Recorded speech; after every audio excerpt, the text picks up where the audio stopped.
Assalamualaikum warahmatullahi wabarakatuh. Apa kabar semuanya? Semoga baik-baik saja di rumah dan semoga sehat selalu.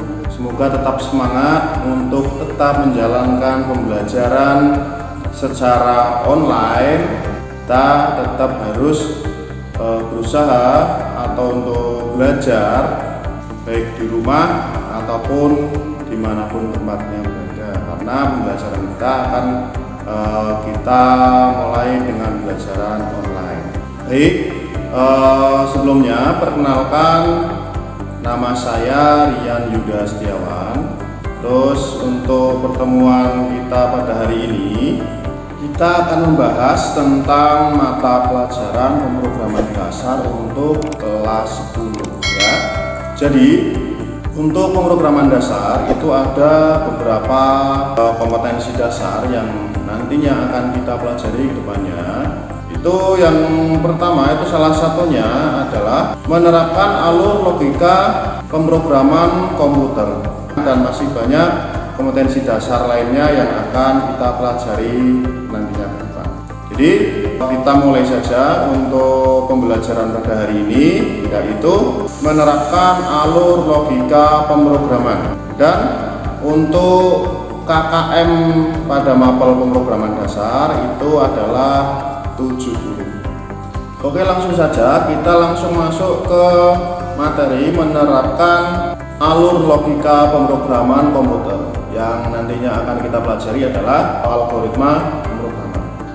Untuk kata-kata algoritma atau algoritma ya, itu nanti bisa kalian cari sendiri di internet ya, bisa kalian searching sendiri. Yang jelas kalau biasanya algoritma itu mungkin sebelumnya di pelajaran matematika ya ada algoritma, tapi ini di pemrograman ini ada juga algoritma pemrograman. Itu nanti sebuah alur ya, alurnya daripada pemrograman. Jadi semua pemrograman nanti ada alurnya sendiri ya. Jadi di sini maksudnya dari algoritma itu adalah urutan-urutan atau langkah-langkah logis penyelesaian masalah yang disusun secara sistematis dan logis. Jadi sebelum kita melakukan sesuatu itu kita harus mempunyai rencana terlebih dahulu ya. Mempunyai rencana terlebih dahulu, kita nantinya melakukan apa, kita nanti di pertengahannya itu nanti seperti apa, dan hasil akhirnya itu nanti seperti apa, itu kita harus mengetahuinya terlebih dahulu. Itulah kegunaan dari atau fungsi dari algoritma yang harus kita ketahui sebelum kita nanti akan melangkah membuat suatu program ya. Kita harus tahu algoritmanya dulu atau alurnya program itu nanti akan kemana.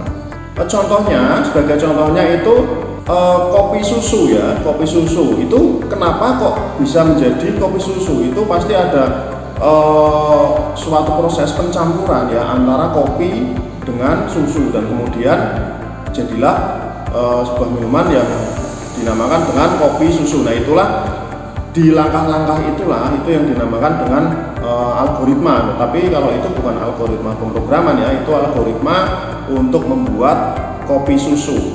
Tidak cuma kita mencampurkan kopi dengan susu terus langsung dicampur, enggak. Itu nanti ada ukuran atau takarannya ya. Ini sebuah contoh saja. Misalkan kita siapkan kopi 1 gelas, susu 1 gelas. Terus kita juga persiapkan gelas kosong untuk nanti tempat pencampurannya.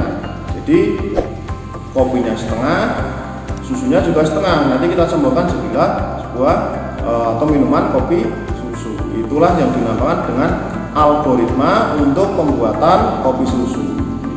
Meskipun persoalan tersebut sangatlah sederhana, mesin komputer tidak bisa menerjemahkan seperti halnya pemikiran manusia. Jadi untuk itu diperlukan sebuah langkah atau urutan yang sistematis untuk mengkonversinya menjadi langkah yang sederhana dan terurut. Jadi algoritma itu perannya sangat penting ya, itu untuk menerjemahkan bahasa atau inputan yang kita masukkan ke dalam komputer atau sistem. Bahasa sistem itu, algoritma itu nanti akan membacanya alur kita. kita gimana nanti setelah itu dieksekusi oleh komputer. Kemudian selanjutnya itu adalah struktur penulisan algoritma. Jadi untuk menjadi seorang programmer ya, itu paling tidak awalnya itu kalian harus tahu tentang konsepnya, konsep atau arah program tersebut nantinya akan seperti apa, hasil akhirnya akan seperti apa. Jadi misalkan ada seseorang meminta bantuan kita untuk membuatkan sebuah aplikasi, itu kita harus mengetahui dulu orang itu kebutuhannya apa ya, program itu nantinya akan jalannya seperti apa, kita harus tahu arahnya kemana. Jadi nanti kita tidak asal-asalan dalam membuat, dan seseorang yang meminta tolong ke kita itu juga pada akhirnya akan merasa puas karena aplikasi tersebut sesuai dengan keinginan user tersebut atau pemakai tersebut.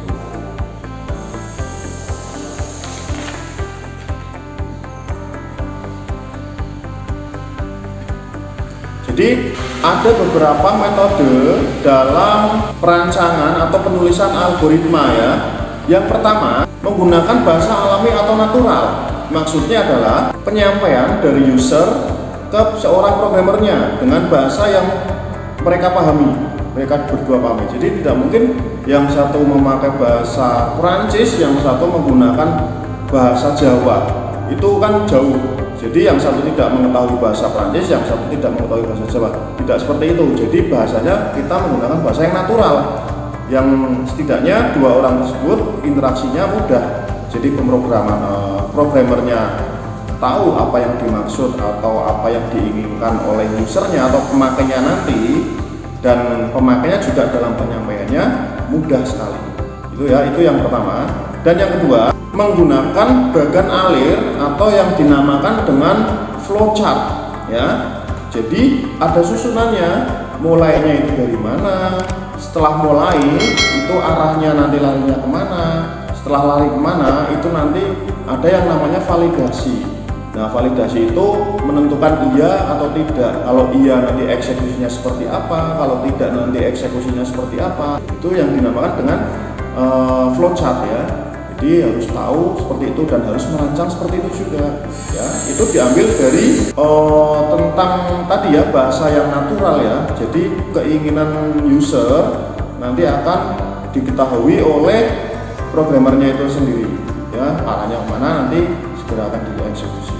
Yang selanjutnya itu yang ketiga, menggunakan notasi pseudocode.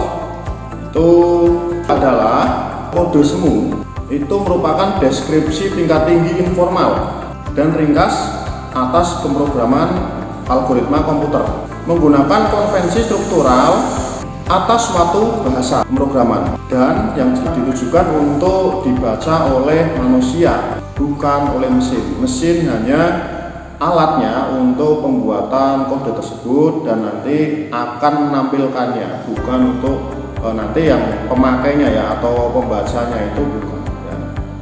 Untuk menampilkan saja. Selanjutnya itu ada struktur penulisan algoritma. Itu di sini ada tiga ya. Struktur penulisan algoritma itu ada tiga. Yang pertama, bagian kepala atau header. Bagian ini itu adalah awal mula dari sebuah program atau sebuah algoritma. Biasanya berisi judul atau yang mewakili spesifikasi program tersebut, dan biasanya diawali dengan keyword program, terus diikuti dengan judul program. Dan sebaiknya di dalam penulisannya itu sebaiknya lebih ringkas dan jelas, namun memberikan gambaran tentang jalannya sebuah program tersebut. Itu ya. Terus yang kedua, bagian pendeklarasian. Pada bagian ini merupakan tahap pernyataan dan penentuan berbagai jenis variabel, konstanta, dan tipe data bentukan yang selanjutnya akan digunakan pada badan utama sebuah program. Kemudian yang ketiga itu adalah bagian badan algoritma. Di bagian ini menunjukkan untaian proses yang dilakukan ya. Jadi di bagian program ini nanti ada sebuah urutan atau untaian proses yang akan dilakukan atau arahnya nanti program tersebut akan dimana. Disinilah di dalam badan program ini atau badan algoritma. Biasanya di sini sebagai proses computing ya, atau perhitungan, terus perulangan, penyelesaian, maupun proses pencetakan atau biasa disebut dengan output program pada piranti output, misalnya seperti monitor ya. Maksudnya kenapa monitor? Karena nanti sebuah algoritma tersebut atau pemrograman dasar tersebut sudah dijalankan, nanti sistem itu akan membacanya dan menampilkannya melalui monitor. Jadi kalau tidak ada monitor, sistem tersebut akan menampilkan tapi tidak ada buktinya ya, tidak ada wujudnya. Jadi seperti apa, jalan atau tidak, error atau tidak, itu kita tidak akan tahu apabila tidak ada monitor. Oke, mungkin itu saja yang bisa saya sampaikan untuk materi pemrograman dasar hari ini. Nanti akan kita lanjutkan di pertemuan selanjutnya tentang contoh untuk penulisan pemrograman dasar. Oke, saya rasa itu aja. Ingat, tetap jaga kesehatan, selalu menggunakan masker, selalu cuci tangan. Kalau tidak bisa cuci tangan, kita bisa menggunakan hand sanitizer, dan diusahakan untuk hindari kerumunan ya. Kita tetap harus mengikuti protokol-protokol dari pemerintah. Jadi tetap semangat, tetap belajar di rumah. Dan saya akhiri, wassalamualaikum warahmatullahi wabarakatuh. SMK bisa.